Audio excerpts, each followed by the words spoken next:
the desert of the real.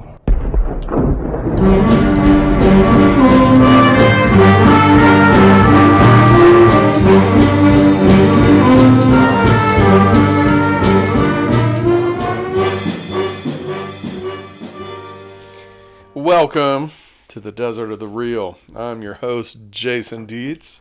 Joined with me is your other host, Ryan Hudson.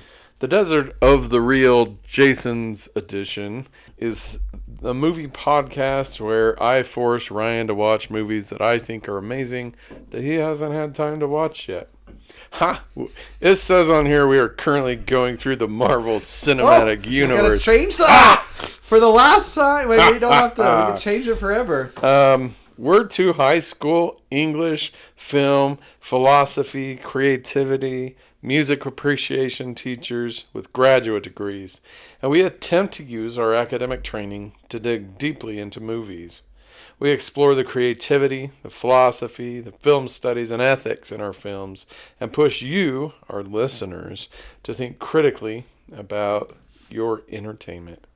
Thank you so much for listening to and coming to our show. Yeah, it does mean a lot that you're here. It means a lot when you give us a review or send us an email at desertoftherealpod@gmail.com. When you share it with someone that you love so they too can participate in the goodness and the joy. Yes, we love having you. We do. We do. So, this is my choice. So, This is Jason's choice. It is. Does it feel good not to have watched a Marvel movie? Yes. So, Ryan, what movie did we watch this week? We watched Lights Out from 2016. Yes, which is a horror movie. Mm-hmm. It's a PG-13 horror movie. So hopefully more of you watched it and are prepared for, this podcast. So, yeah. Did you see what I rated this movie? No. What did you rate this movie? So usually when we watch your movies, I'm like, yeah, this movie is good. I agree. There's a lot here. I actually am not the biggest fan of this good. one. I'm glad to hear that. I didn't love it as much as I wish I did. Yeah. Here's the thing. I don't want movies to be bad necessarily. Right. I want movies to be good.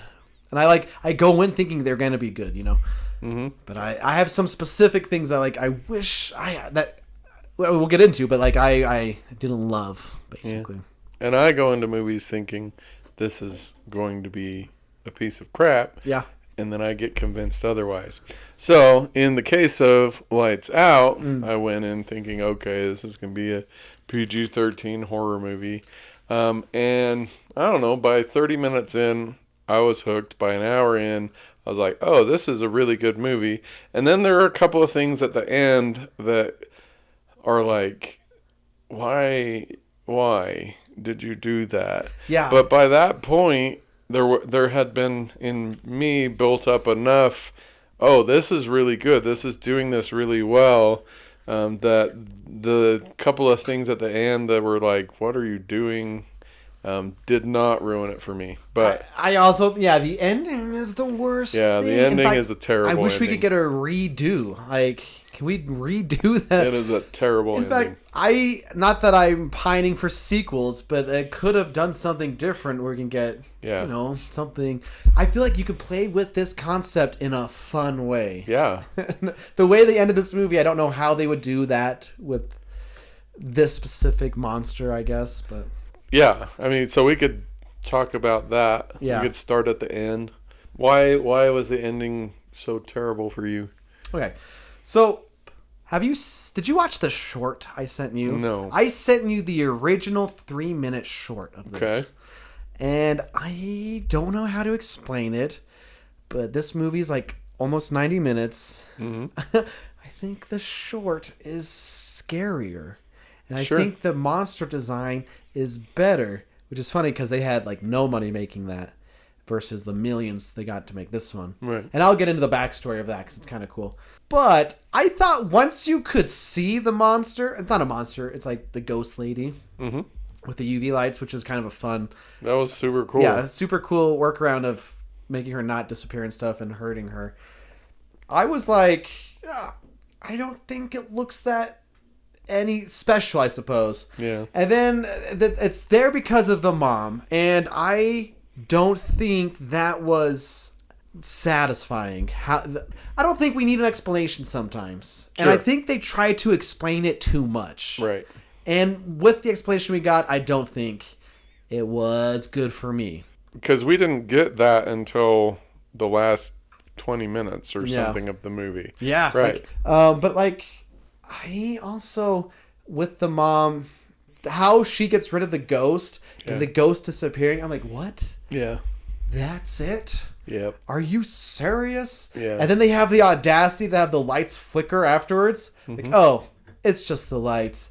And then that's it. No tease. Not right. What? Are you kidding me? Yeah. Give me something else, I guess. Yeah. This ending is one of my least favorite endings in movies. Like, I mean, I don't want a sequel necessarily, but I would have rather of, they're still going to be doomed, or it's still a problem. That would have, I think, been better than what we got. Yeah, for sure. But so, like, the biggest piece of bad for this movie for me is that whole connection to the mom and everything that happened after that.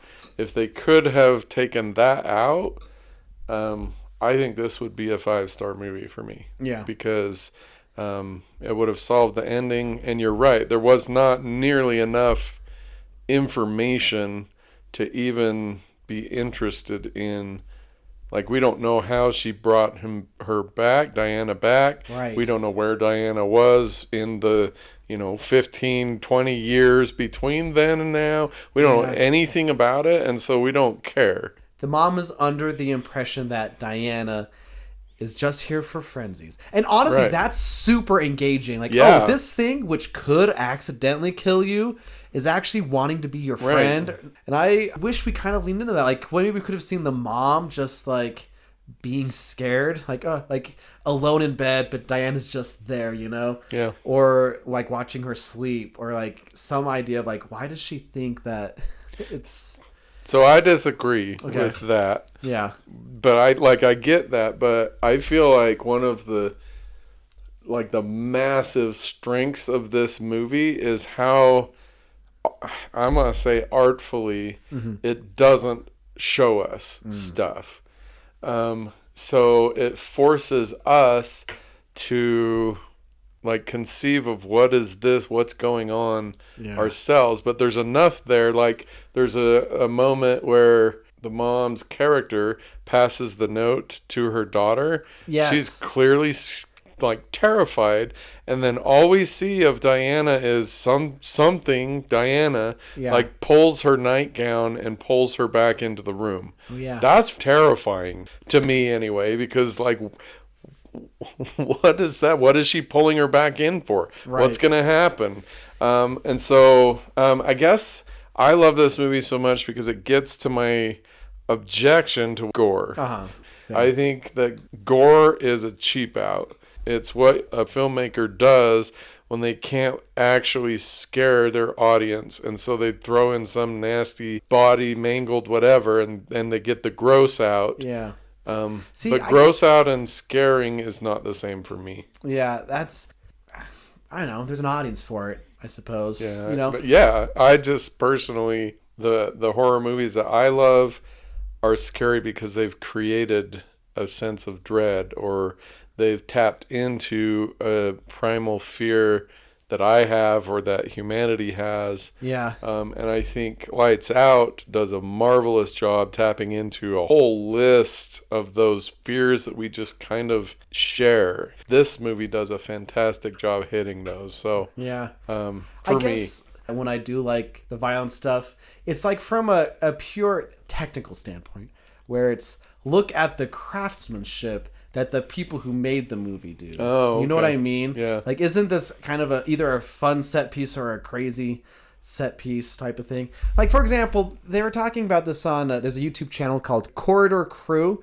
where they work in special effects and stuff, and they'll break down scenes or get people involved. They were showing a scene from Jason X when Jason goes to space. And I've never seen this I have movie. not either. But there's a kill that Jason does where he grabs a woman like by the hair, puts her face in like nitroglycerin, and then like you see her freeze. So like the people are saying you can see like it goes from like a person and then it morphs into like the frozen puppet face type of thing. Yeah. And with like digital bubbles coming out of her nose and stuff. And then like Jason like smashes a frozen head and breaks, and and Right. which is gross, but it's also very not entertaining.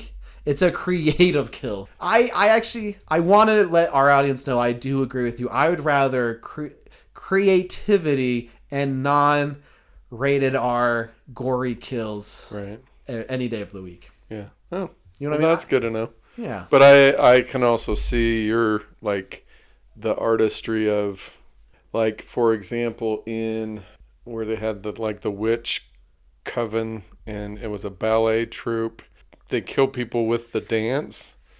You don't remember that? Oh, I know what you're talking. You're talking about Suspiria, right? Yeah. So there's a death that like they dance and their target like it breaks. Yeah, and breaks and it's very visceral. It's super visceral. Yeah. But also like the there's no point in that where you're like, oh, that's totally fake. So I get the artistry of gore, and that's not really gory. There's there's blood. no gore, but it's it's worse somehow. Yeah, it is. So I love this movie for what it doesn't show us. Yeah. Because so this movie does a magnificent job of what it lights and what it doesn't light. Like, it's uncanny to us. For example, we get a backlit scene where there's light behind Diana, and then where Diana is, there isn't light, and then in front of Diana there is. Yeah. And so use of the light in this movie is like it creates such a sense of dread, because in our experience light doesn't work like that. Right. You can't turn a light on something and it disappears. All throughout this uses light, but also it digs into one of these primal fears that we have. Yeah. That there are things present in the dark that aren't there in the light. Yeah. Because it's like just like this, like light on, there she is, or there she isn't, light off, light on, she's here, not here, and it's just, at least I couldn't watch it for the first time and not be like creeped out. Straight up creeped out.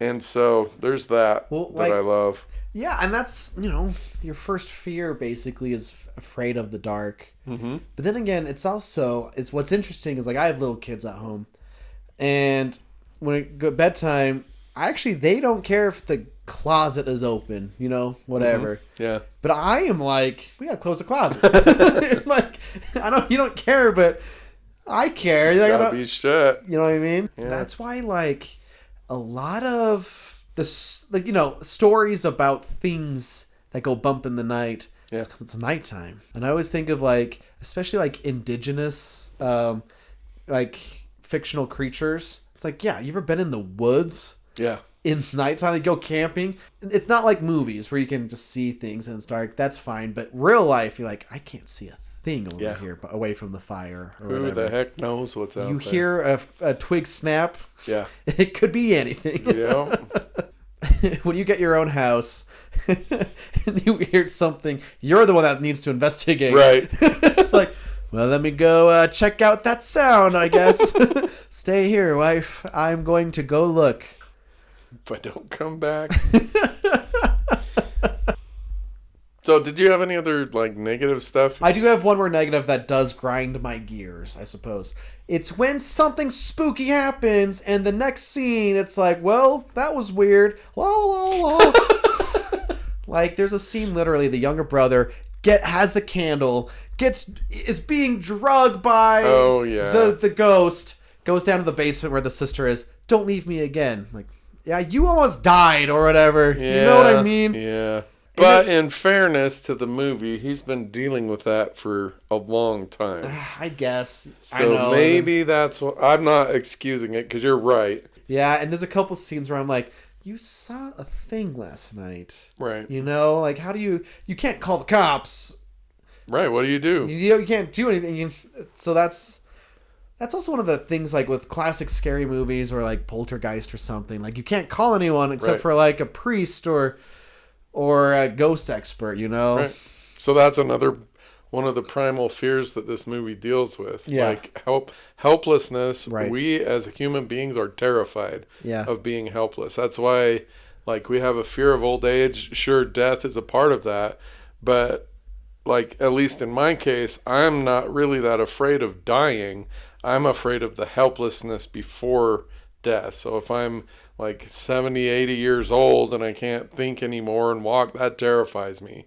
You know what? Yeah. I guess you just made me realize that's probably why Exorcist, the movie, is super up there in horror films. Because that's like the primal fear of, like, not being able to help your child is one of the worst things. Yeah, I agree.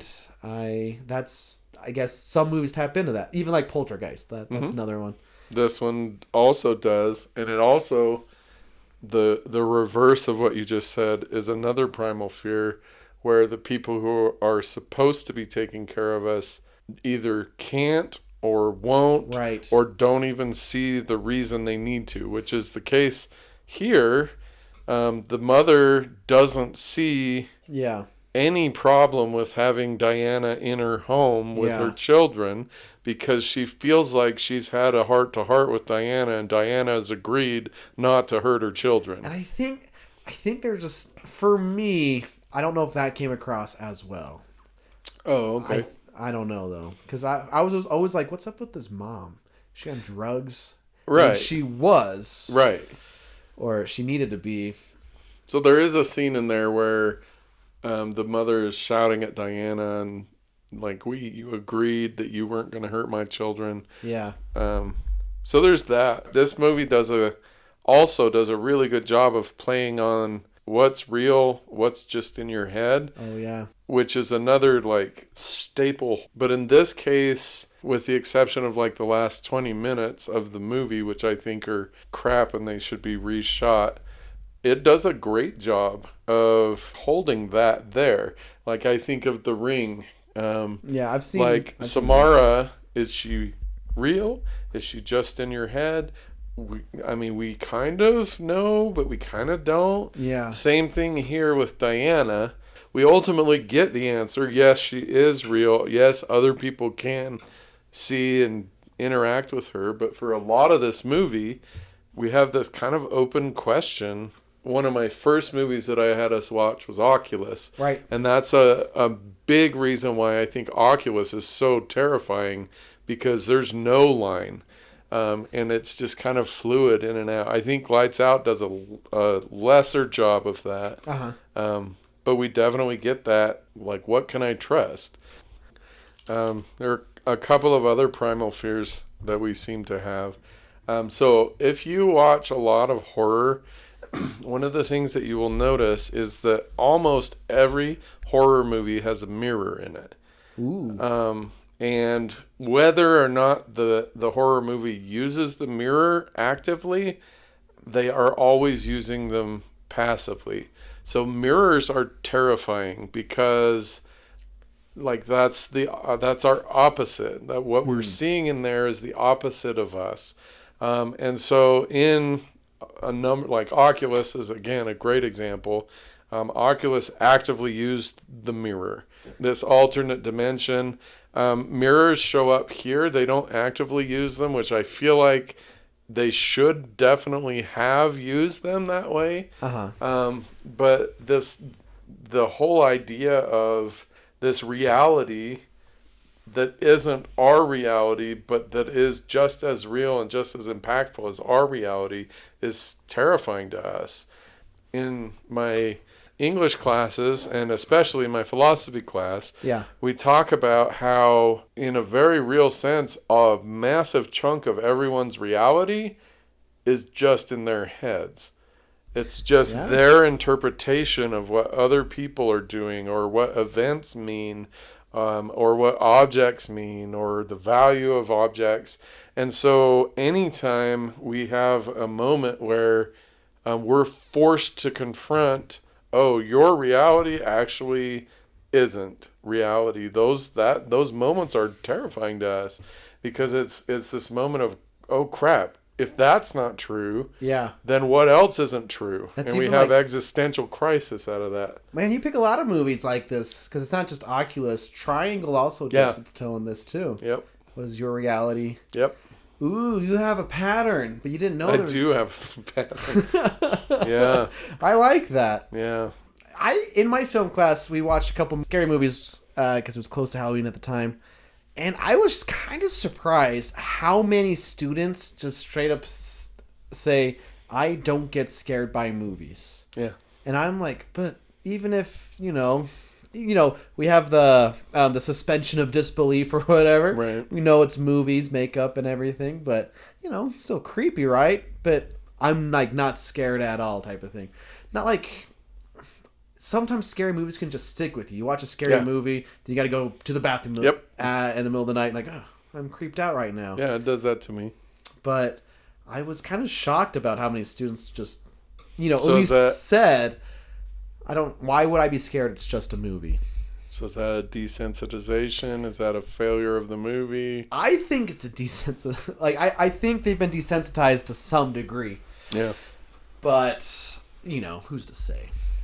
I mean, I'm not at liberty to share any, but I asked recently about like ghost stories. Some of these kids have like truly horrifying things that they said have happened to them. I'm wow. Wow, that would be horrifying. And this happened to you when you were a kid? But then again, I don't know. I don't think that's what desensitizes them. I don't know. What is it? Gore. Is it? I think so. I don't know.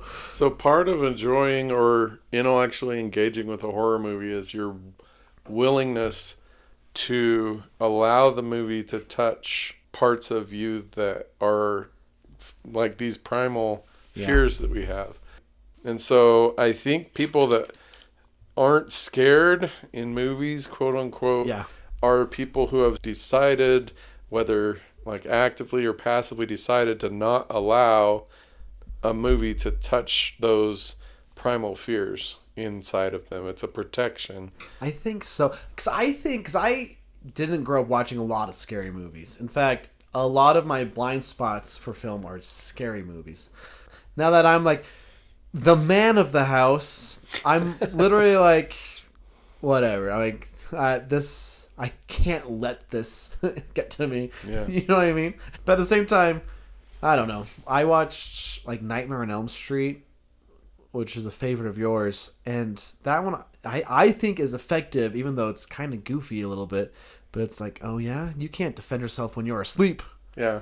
So, yeah. I don't know. I mean, being completely emotionally open and vulnerable is generally not a good idea either. Right. Yeah. But I feel like with art, if we don't allow it to touch us, there's no point in the creation of art if no one's going to allow themselves to be touched or moved or shaped by it. So I don't know. I guess I don't see the purpose of watching a horror movie if you are not going to allow yourself to be touched. So I think that's kind of an important thing to have, like metacognitively as you watch. You know what I mean? Yeah. That's our critical thinking component for the day, I guess. Like, how are you aware of your brain as you watch this movie? Yeah. You know what I mean? Because at the same time, when I watched this movie, I just remembered my kids were up all night. So I was also like, I don't got time, monster, or I don't got time, scares. I got real things to deal with right now, okay? My kids aren't sleeping. After a while, I'm like, it's like 3 a.m. You gotta go to bed. Okay, can I throw some media literacy at you? Yeah, for sure. Real. So there is kind of a phrase, it's kind of somewhat trendy. It's generational trauma. And I think it's kind of like you were saying, is this real? Is this not real? Right. Did my mother's issue get passed down to me type of thing? Right. So I don't know how well it ends with this, but I think the first half of the movie sets up this idea of like, did we inherit our parents' demons type of thing? Which I think is an important conversation. But the phrase generational trauma, I think, has been kind of abused, at least online, where people are like, oh, I'm like this because of my mom and not because of things that I am responsible for. Right. Yeah. I mean, like, did you see Encanto? Yeah. Encanto specifically deals with this. Right. Like, the grandma's issues are now my issues type of thing. But then Disney, not so much longer afterwards, turning red, is also like the mom's issues are. I mean, so like those are like two specific Disney examples, but they were somewhat close together. And I think because those are like super mainstream, I think a lot of people, especially teenagers, are looking for a scapegoat to some degree. I got to be careful here because there are real things. Right. But I think this movie touches on that. Like, it's like, oh, do I have to be concerned about inheriting a demon from my parents? Yeah, that's a good point. Because I think Diana kind of serves as a metaphor for, like, mental illness. Yeah. At least once again, at, like, the first half especially. It's like, oh, your mom's not taking her pills. She's seeing a monster. We got to take care of our mental health type of thing. Yeah. And like the daughter, she has some commitment issues, probably because of her mom. And especially in my Hamlet unit, where like, do we deal with mental illness the same as physical illness type of thing? Or is that something that we can improve as a society? If we treated someone with mental problems the same way as someone with a broken arm you can physically see, you know, how would that improve the world type of stuff? Yeah, for sure. There's definitely a stigma that goes with mental health issues. But at the same time, we have the other side of it where I don't want to say that it's been abused, but like being sad isn't depression. It's just being sad. Depression is something significantly more than, oh, I had a crappy day today. Right. But I think, or anxiety, an anxiety disorder is something more than being nervous about a test. Yeah. It's a pervasive thing that controls your life. Yeah. I think that currently that's all conflated. Like those are all the same thing, which is kind of getting in the way of our ability to successfully deal with the actual mental health problems. Yeah. But I don't know. I agree. Yeah, I think Diana's a metaphor. I agree. Yeah, for sure. Do you have the philosophy or ethics of the real? I do. So we've talked about the philosophical question, what is the nature of reality, a number of times over the course of this. So I wanted to kind of tighten it a little bit and talk about the role of light in creating reality. Cool. And so the question in the context of what is the nature of reality is, does light reveal or conceal what's actually real? So what I mean by light reveal or conceal what's actually real? Oh yeah. So what I mean by that is we're in our little opulent recording studio yes, here. Very fancy. If I turned the lights off, it would be spooky. But is that then actual reality and the light is just hiding reality, or is it the reverse? Does the light reveal what's actually in this room, and then when we turn the light off, that then hides what's actually here?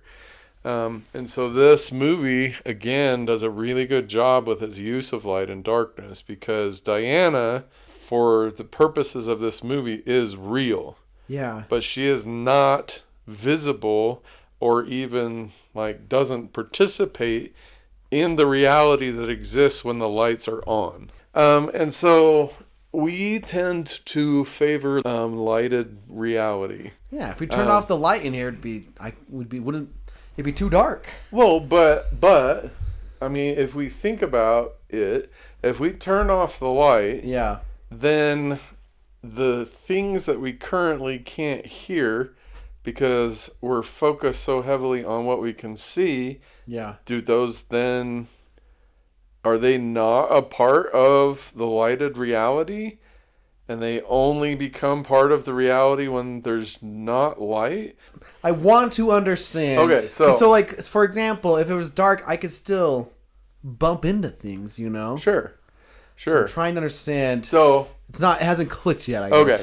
So psychologically, the neurobiology of our brain, there is a massive percentage of our brain that is devoted to sight. Okay. Much larger than any of the other senses, larger than all 4 of the other senses combined, which suggests that the primacy of a lighted reality is somehow beneficial to us as human beings. Okay. So having things lit is what we associate with reality. So the question remains, though, are the things that are quote unquote there in the dark that aren't there in the light, are they real? Are they more real? So, I mean, we could do it. I could flip the lights off and your reality, maybe not in this room because it's pretty soundproof, but yeah, but like if there's no windows, it will be completely dark. Right. If you think about like in your house, when all the lights are off, you suddenly hear creaks in your house that you didn't hear before. Okay. Did they come into being when the lights came out, or were they always there, and because we focus on a lighted reality, they weren't an active, actual part of our reality? Yeah. So I don't have an answer to that. That's just a question to think about. So the next time you're in the dark, kind of think about it. So here's another way to go at it. So the scientific method is we develop a concept, a theory, and then we test it. Right. And we test it, and we test it, and we test it. The scientific method will never lead us to knowledge. It only leads us to an increasing certainty of the truth of something. Okay. And so the same thing, if we apply it philosophically to reality, is what we consider reality just our reality because that's what we've always focused on? Oh. Or is there a whole thing that exists around us that we don't engage with because we're so focused on one aspect of reality, which is our sight, which is light? Yeah. That's interesting. But it's I think the philosophical question that Lights Out is interested in us dealing with. Cool. So I don't know how much of that even made any sense. I don't know. I think I don't know. I kind of like the process of trying to explain it, though. Yeah. We should turn the lights off and record the rest in the dark. Sure. I just got ethics. I have one more thing too. All right. The lights are off now, listener. So now we are in a different reality, maybe. Ooh. Pitch black. So, just pay attention. Yeah. So ethics, we return to the loyalty ethics, but I think that this movie deals with it in a way that's different, at least. I think it's better than the Marvel movies. So here we have the question of where is the line in terms of what you should do to protect people that you love, or even just people generally. So we've got a number of different levels of loyalist ethics here. We've got the mother at the bottom or the top, depending on how you think about her. Yeah. She seems to be more interested in protecting Diana than protecting her children. She has done some work, like she's got a deal with Diana, but she seems to be focused on protecting one person to the detriment of every other person. Until she switches at the end. Right. And finally, at the end, she realizes, oh, my ethical choice was wrong. Let me correct it. And she goes to the other extreme, assuming that all her family needs from her is to remove Diana. Yeah. Which is very obviously not true based on the reaction of the main character. Right. And then we move up from there. So the little boy is, I think, a higher level of loyalist ethics than the mom. Because he's interested in helping the mom be safe. Even though the mom ostensibly cares, but doesn't seem to care as much about him as about Diana. He is unwilling at multiple points in this movie to do something that would be detrimental to his mom, even if it means he himself is in danger or in pain. Yeah. And then the next level up, I think, is the boyfriend. He is interested in protecting the family as a whole. Right. I also think, this is kind of a side note, tangent, I think a lot of people, when he's being picked up by Diana, and he uses the car lights, I think people, because I've read multiple reviews on Letterboxd that specifically highlight that moment, but I think because that was such a creative way to get out of a problem, people like attach themselves to like his character. Yeah, it's a great moment. We're so used to people making dumb choices in scary movies. I think that because of that creativity and like audiences like latched on, like, hey, maybe this movie, it's not being dumb right here. Yeah. You know? It's like, oh, he's a good guy. And I also like him more as a character now. Yeah. Even though he's basically, at least initially, he's in it because, you know, he wants benefits. Well, you know, they've been dating for a year. Right. They established that. Right. Maybe it's time. So he starts only caring about her, and then the kid, and then the whole family. Yeah. So that's like a useful progression of loyalist ethics.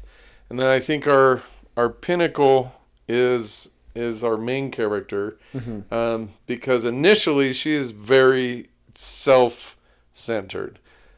She doesn't care. She hasn't apparently talked to her mom in a long time. Yeah. She hasn't cared about her brother and whatever happened to him, who cares, for a while.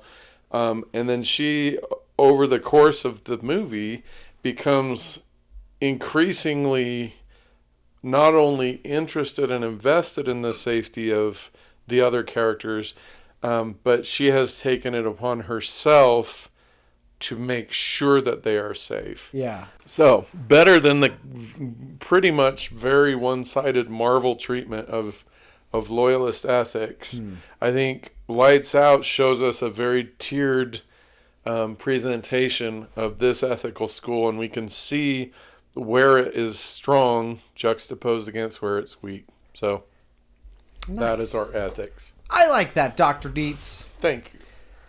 Okay, I got a different approach to film studies of the real today. This movie was directed by a man named David F. Sandberg. He's from, I believe, Iceland. And this is a little bit of background from Wikipedia. Sandberg, along with his wife, Lotta Lawson, created the initial short film for a film competition. And it's actually the first, the beginning of the movie when they're in the mannequin factory. It's Which is so creepy. That's the beginning of the short film. Yeah. But in the short film, it's not in a factory. It's her. That's the wife of the director.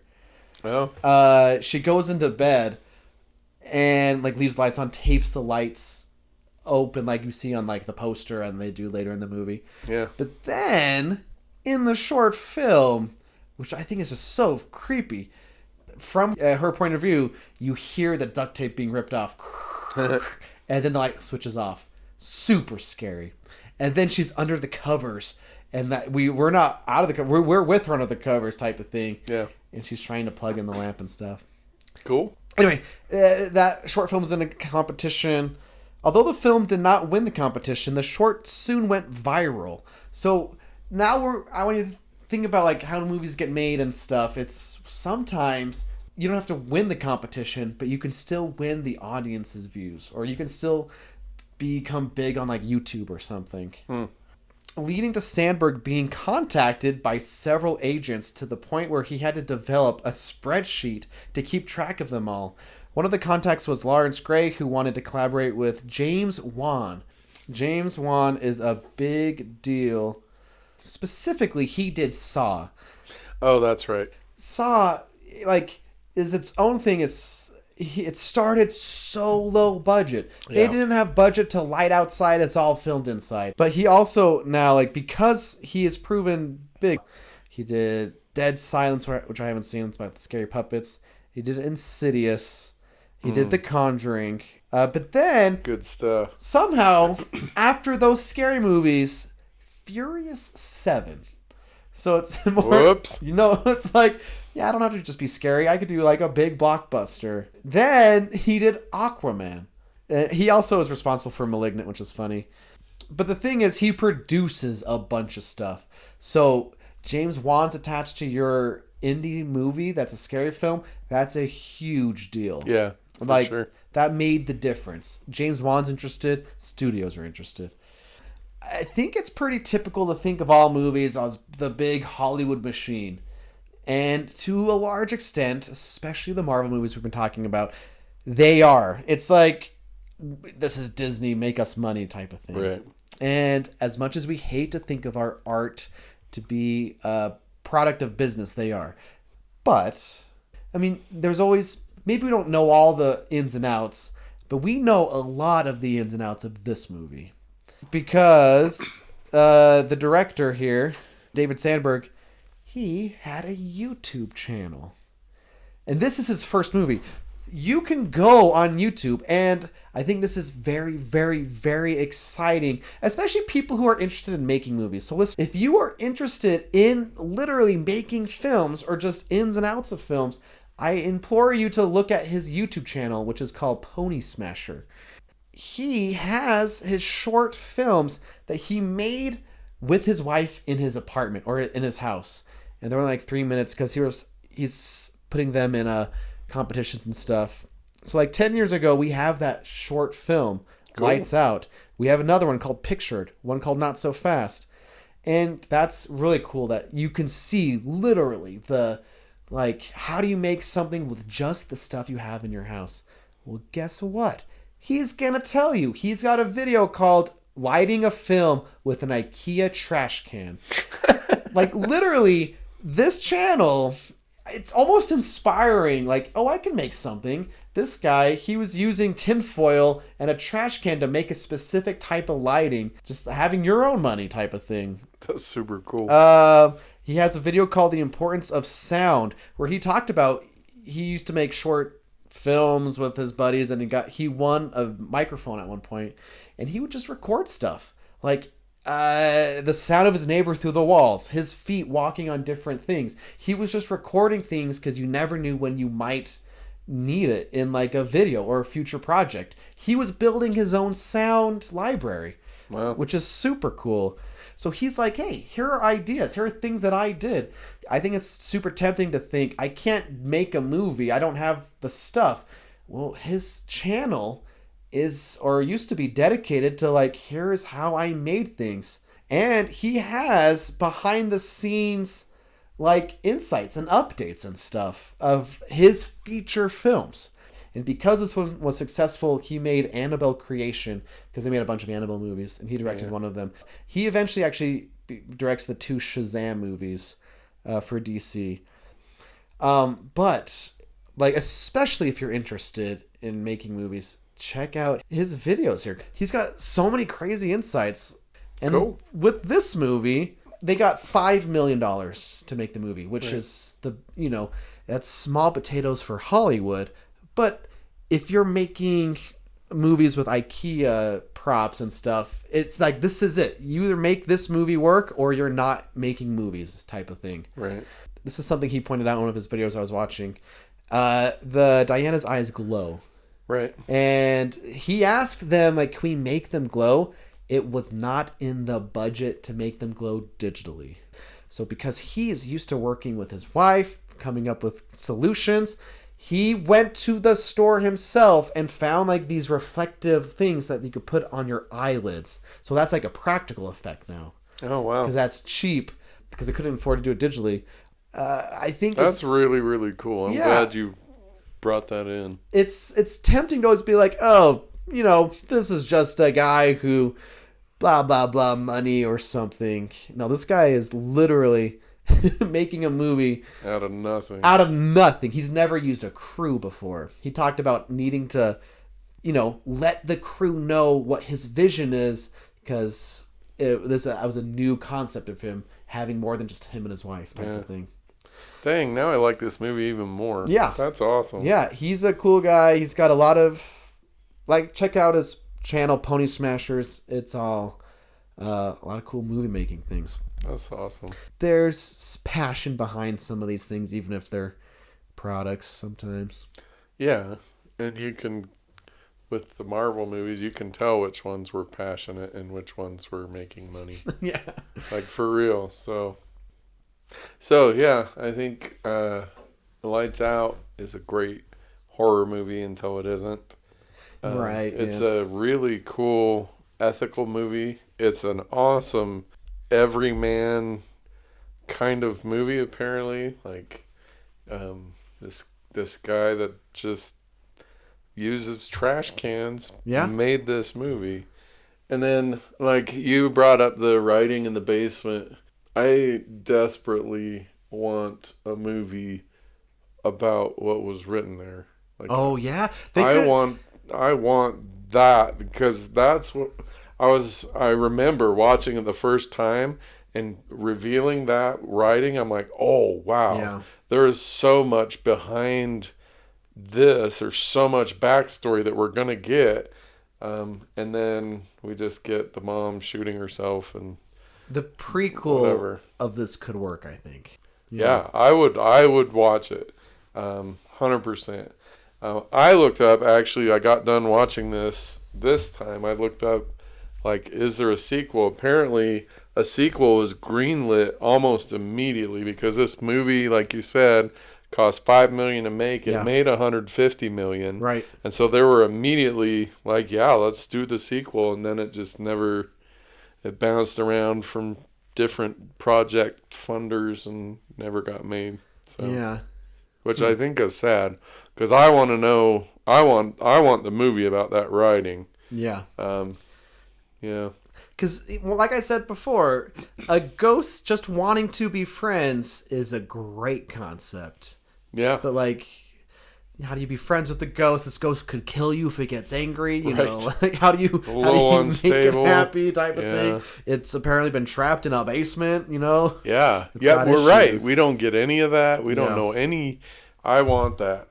So all of the hundreds of Hollywood directors that are listening to this podcast, get on very that. Famous. Get on that. I want the prequel. So anyhow, do they eat any food for the dessert of the reel? Yeah, they ate this nasty looking plastic pizza. I don't even, that had to have not been actual pizza. That had to have been a There's a chance it wasn't pizza. I don't know, but that looked horrible. Yeah. Do you have any recommendations of the reel? Well, I actually started a movie last night, and I think it's a movie you like already. Okay. But I fell asleep, and I need to go back and finish it. But Schrodinger's cat is specifically involved in it. Oh, yeah. It's called Coherence. Yes. Because that's also a little bit spooky, but mostly it's like, what's reality? Yeah. And I do like that movie. Once again, and also made with no budget. A lot of it. Anyway, that's a movie. It's on Amazon at the moment of recording. And I haven't finished it. I fell asleep, but I was way into it. But when you were talking about stuff earlier, I thought about, it's like the movie I was just watching. I could recommend horror movies all day. There's I guess in terms of what's real and what's not real, I've already recommended As Above, So Below. I really like that. It's a found footage movie. It's set in the French catacombs. Super scary. But to get less supernatural, there's a Macaulay Culkin horror movie called The Good Son. So Macaulay Culkin plays the good son. His parents think he's an angel, and he has this cousin that comes to live with them. But the cousin sees the other side, the reality of Macaulay Culkin's character. Elijah Wood's in this. Yeah, he's the cousin that comes. So the whole movie is this tension of the mother's reality of the son, quote unquote, and then Elijah Wood's character's reality of the son, and who's right, which reality clever. is real, and it plays out marvelously. It's really cool. That's awesome. I don't know. There's another one called Fermat's Room, Fermat. It's another one that plays with reality and reveal hidden past and revealing stuff. Really cool.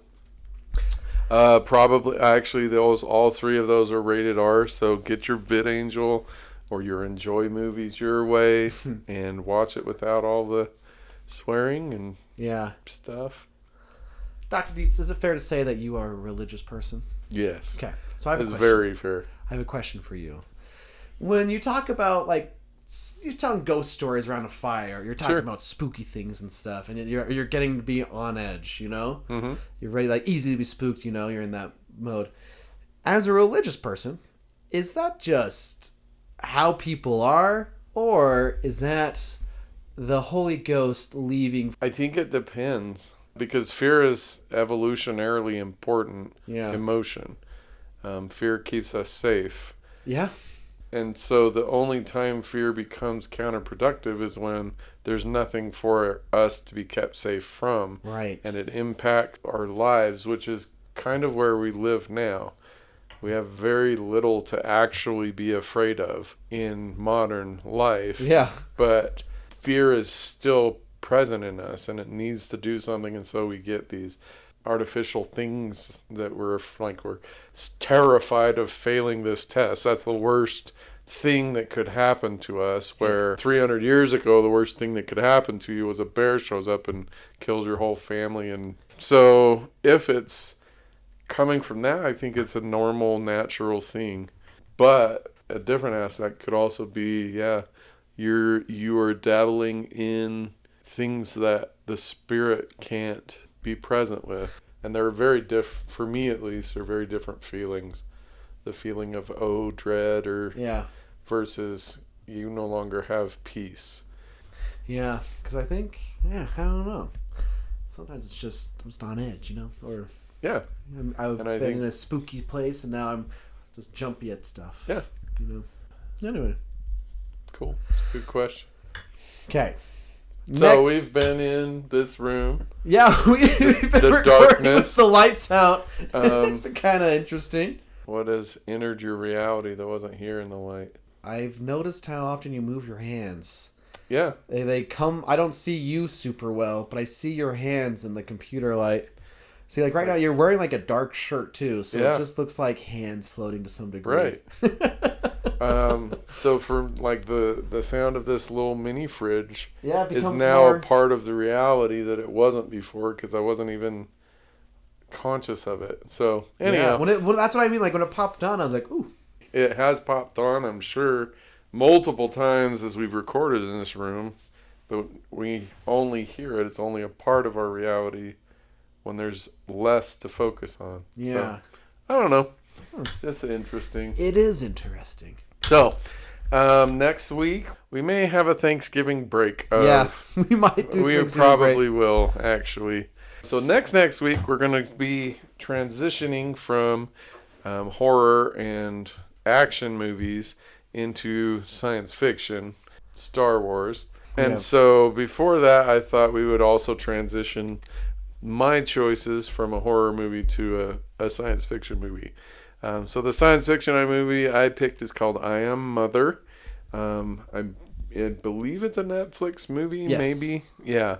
I think it's very avant-garde in a lot of the things that it's doing, visually, but also philosophically. And I remember watching it the first time, leaving it and being like, dang, now I have to think about all of the different things that this movie has introduced.